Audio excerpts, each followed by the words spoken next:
हर हर महादेव प्रिय भक्तों, 15 जून 2025 यानी रविवार को पड़ रही है आषाढ़ मास की पंचमी तिथि। और दोस्तों, यह वह तिथि है जो आषाढ़ 15 जून 2025 मास में पड़ने वाली सबसे बड़ी तिथि है, क्योंकि यह आषाढ़ मास पड़ने वाली है और इसका बहुत ही बड़ा और विशेष महत्व होता है।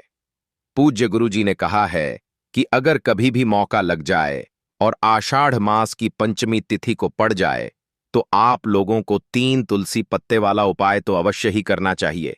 इन दोनों का संयोग बहुत ही कम आता है। इसी के साथ में गुरुजी ने अपनी शिव पुराण कथा में बताया है कि इस दिन आपको 3 तुलसी पत्ते वाला उपाय तो आपको अवश्य ही करना चाहिए, क्योंकि ऐसा दिन पूरे साल में सिर्फ एक ही बार आता है।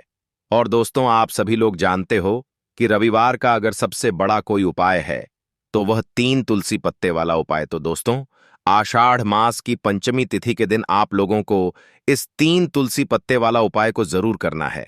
बहुत सारे लोग होंगे जिन लोगों ने इस उपाय को ना किया हो, मतलब पूरा साल निकल गया, उन्होंने किसी भी दिन इस 3 तुलसी पत्ते वाला उपाय को ना किया हो। पर दोस्तों, आपके पास एक आखिरी मौका बचा हुआ है, जो कि 15 जून 2025 आषाढ़ मास की रविवार के दिन है। इस दिन आप लोगों को इस वाले उपाय को जरूर कर लेना है। भले ही आपने पूरे महीने भर इस उपाय को ना किया हो, पर अगर आपने इस आषाढ़ मास के पंचमी तिथि के दिन अगर इस वाले उपाय को कर लिया तो आपको इस उपाय को करने का वह फल मिलेगा जिसकी आपने कभी कल्पना भी नहीं करी होगी। इसीलिए आप लोग इस वाले उपाय को एक बार जरूर कर लेना है, ताकि आप लोगों के हाथ से यह मौका ना जा सके और आपको इस उपाय को करने का फल मिल सके। दोस्तों, यह उपाय पंडित जी ने अपनी अभी की ही श्री शिव महापुराण की कथा में बताया है। जी, इस उपाय को आज हम आपको बहुत अच्छे से समझाने वाले हैं। इस वीडियो को देखने के बाद इस उपाय को समझने के लिए आपको कोई और वीडियो को देखने की जरूरत नहीं पड़ेगी। तो चलिए दोस्तों, उपाय को शुरू करते हैं। देखिए, यह इस आषाढ़ मास के पंचमी तिथि के दिन यह इतना खास होता है, इतना महत्वपूर्ण होता है।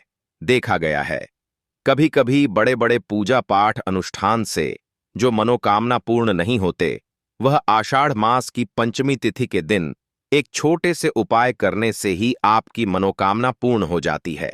और बहुत सारे लोगों ने इस उपाय को किया भी है और उनको इस उपाय को करने का फल भी जरूर मिला है। अगर आप लोग भी इस उपाय को करना चाहते हैं तो आप इस उपाय को पहले अच्छे से समझ लेना, सुन लेना, उसके बाद करना। आपको इस उपाय का फल जरूर मिलेगा और इस उपाय को कर लेने से आपके घर में चाहे किसी भी प्रकार की दुख और समस्या क्यों ना चल रही हो, आपको उसका कारण भी नहीं पता है कि भाई यह समस्या किस कारण से चल रही है। उसका कुछ भी कारण हो सकता है, जैसे पितृदोष हो सकता है या किसी भी तरह का मंगल दोष भी हो सकता है। तो इस दिन आप लोगों को यह वाला उपाय कर लेना है।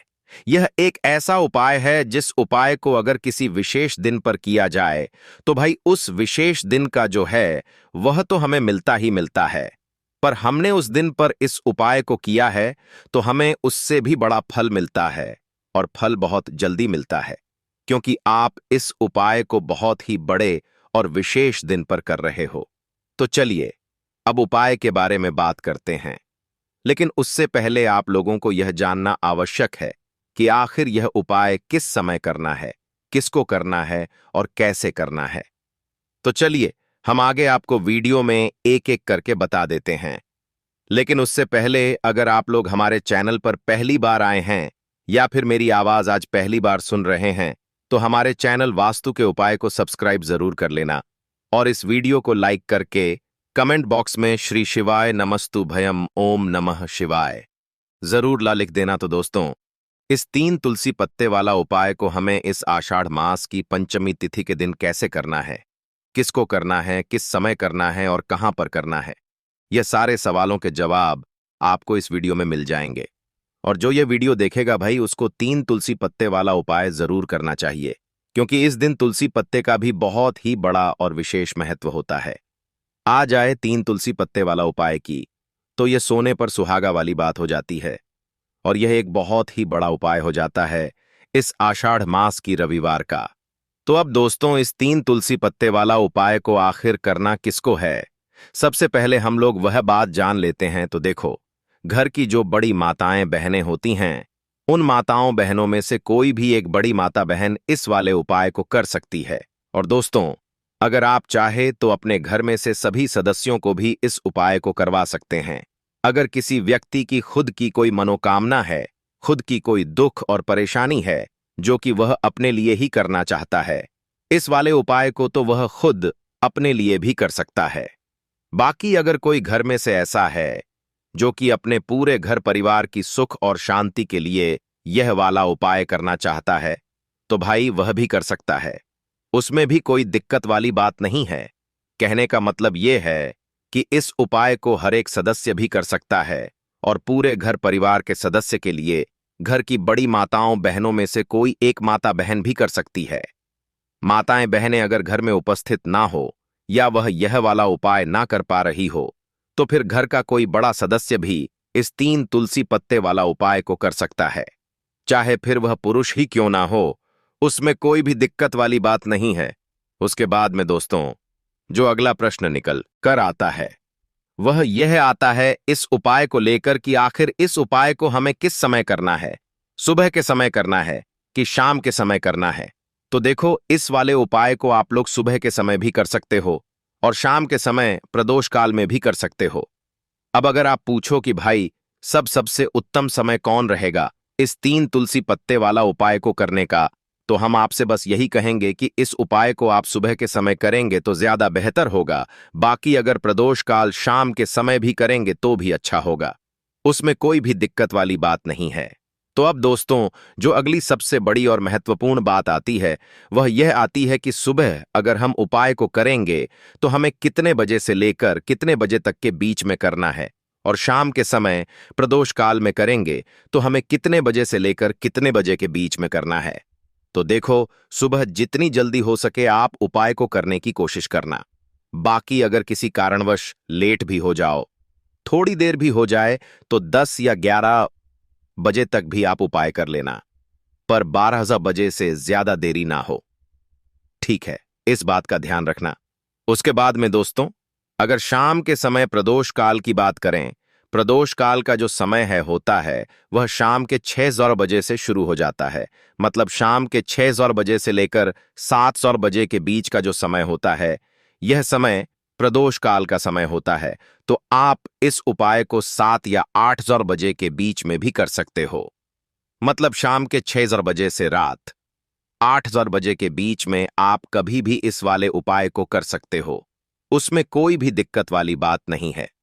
तो देखो दोस्तों, सबसे पहला उपाय देखिए आपको क्या करना है।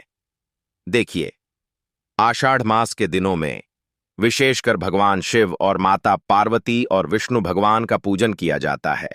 अब साथ ही साथ पंचमी तिथि का दिन भी पड़ गया है, तो ऐसा समझ लीजिए आपके जीवन में धन भी आएगा, सुख भी आएगा, धन बढ़ेगा भी, और साथ ही साथ आपके जीवन के सारे संकटों को भगवान शिव जी दूर कर देंगे। तो चलिए सबसे पहले बात कर लेते हैं सबसे पहले उपाय की, जो कि रविवार वाले दिन आपको विशेष करना है। और इस उपाय को करने से आपकी कोई भी ऐसी इच्छा, कोई भी विश जो अभी तक अधूरी है, पूरी नहीं हो रही है, तो आपकी बड़ी से बड़ी विश और मनोकामना भी पूरी हो जाती है।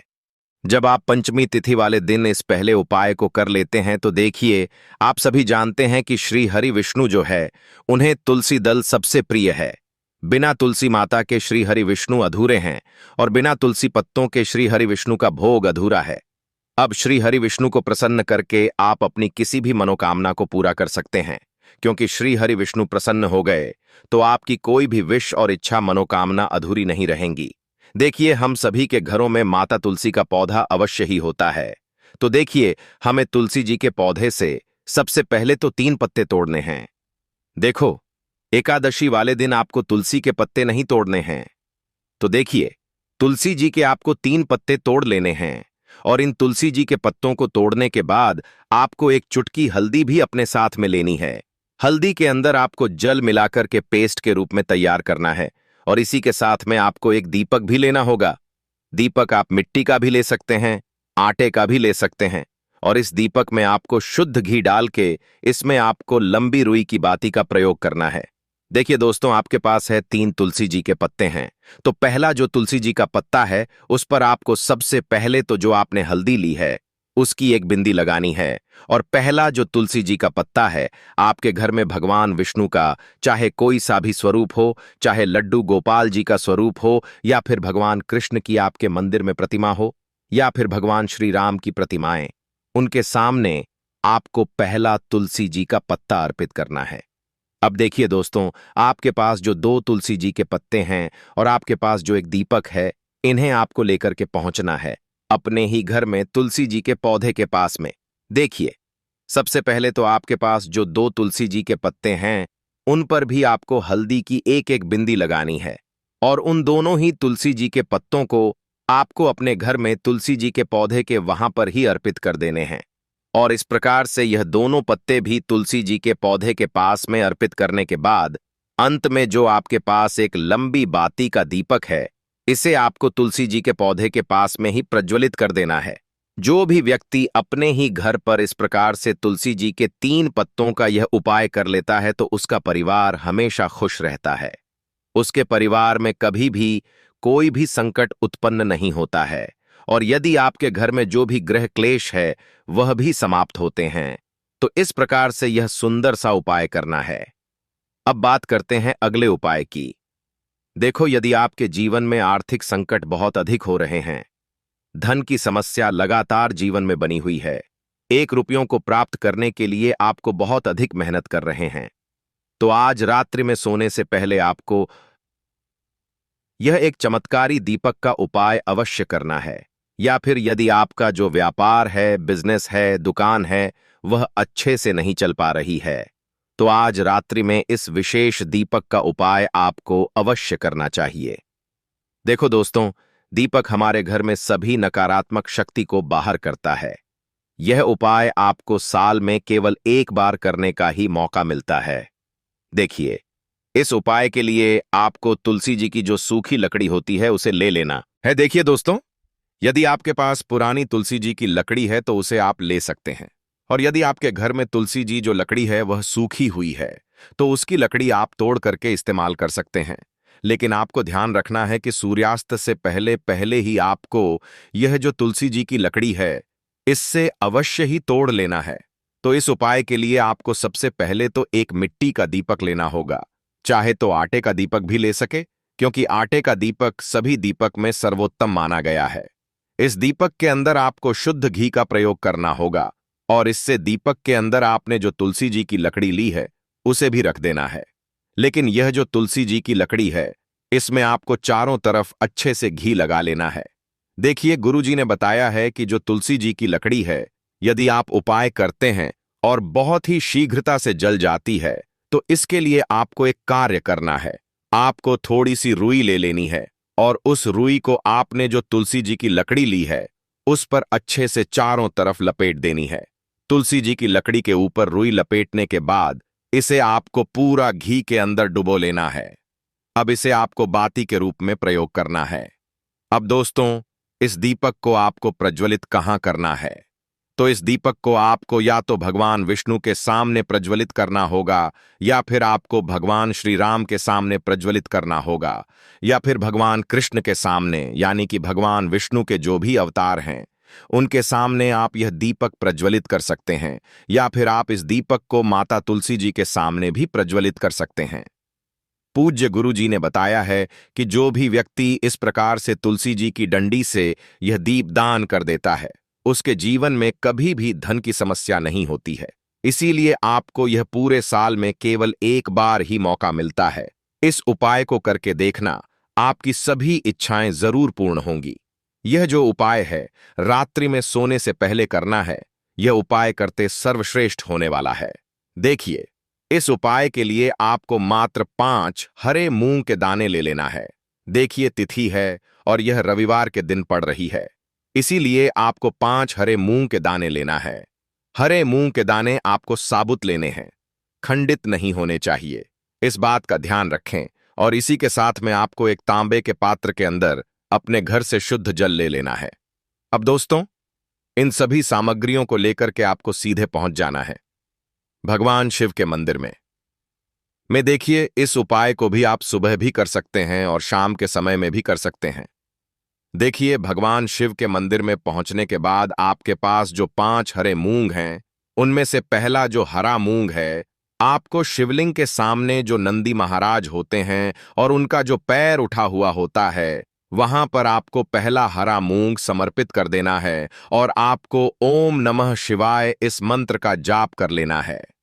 फिर आपको दूसरा हरा मूंग लेना है और शिवलिंग पर जो श्री गणेश जी वाला स्थान होता है, वहां पर आपको यह दूसरा हरा मूंग समर्पित कर देना। यानी कि शिवलिंग के सीधे तरफ आपको यह दूसरा हरा मूंग समर्पित करना है और फिर आपको ओम नमः शिवाय या फिर श्री गणेशाय नमः इस मंत्र का जाप कर लेना है। तीसरा, हरा मूंग का दान आपको भगवान शिव की सबसे प्रिय पुत्री माता अशोक सुंदरी वाले स्थान पर समर्पित करना होगा। शिवलिंग की जो जलाधारी होती है, जहां से जल बह के आता है, उसी जलाधारी के बीच में जो कहीं कहीं उठी हुई लाइन होती है, सांप की आकृति के रूप में, वहीं पर आपको तीसरा हरा मूंग समर्पित करना है और फिर आपको ओम नमः शिवाय इस मंत्र का जाप कर लेना है। अब दोस्तों, चौथा जो हरा मूंग है, उसे आपको भगवान कार्तिकेय जी का जो स्थान होता है शिवलिंग पर, वहां पर आपको यह चौथा हरा मूंग का दाना समर्पित कर देना है और आपको ओम नमः शिवाय इस मंत्र का जाप कर लेना है। अब दोस्तों, आपके पास जो 5वां और अंतिम हरा मूंग बचा हुआ है, उसे आपको उसे जल के पात्र के अंदर डाल देना है और इस हरे मूंग से युक्त जल से आपको भगवान शिव के शिवलिंग का अभिषेक कर देना है। धीरे धीरे समर्पित करते जाना है और लगातार आपको शिव महापुराण के मूल मंत्र श्री शिवाय नमस्तुभ्यम इस मंत्र का जाप करते रहना है। फिर आपको शिवलिंग के सामने बैठकर, यदि आप अपने बच्चों के लिए यह उपाय कर रहे हैं, यदि आप अपने बच्चों की बुद्धि, ज्ञान और विवेक के लिए उपाय कर रहे हैं, तो उसके लिए आपको प्रार्थना कर लेनी है। या फिर व्यापार में वृद्धि करने के लिए यह उपाय कर रहे हैं, तो उसकी कामना करते हुए आपको प्रार्थना कर लेनी है। या फिर अपनी नौकरी के लिए कर रहे हैं, या फिर अपने इंटरव्यू के लिए, या फिर धन की प्राप्ति के लिए कर रहे हैं, जिस भी कामना के लिए आप उपाय कर रहे हैं, उसे परिपूर्ण करने के लिए आपको महादेव से प्रार्थना कर लेनी है और फिर आपको वापस अपने घर आ जाना है। पूज्य गुरु जी ने कहा है कि जो भी व्यक्ति इस उपाय को कर लेता है, तो यकीन मानिए, आपके जीवन की जो सारे संकट, कष्ट और बाधाएं हैं, वह सभी समाप्त होंगे। अब हम बात करते हैं तीसरे विशेष उपाय। देखो, भाग्य का साथ आपको मिले तो गुरु बृहस्पति को मजबूत करना बहुत जरूरी होता है। इसीलिए पूज्य गुरुदेव ने एक बहुत ही सुंदर सा उपाय बताया था, जो कि है पीले चावल का थोड़े से अक्षत लेना, चावल लेना। अगर आपको ऐसा लगता है ना कि आपको किसी भी चीज में सफलता नहीं मिल पा रही है, किस्मत का साथ आपको नहीं मिल पा रहा है, तो पीले चावल लेना। पीले चावल कैसे करोगे? 11 चावल लेना साबुत, उसके अंदर पीली जो पीला चंदन है वह आपको मिला देना है और चावल को पीला रंग कर देना है। ठीक है, साथ में लेना है दोस्तों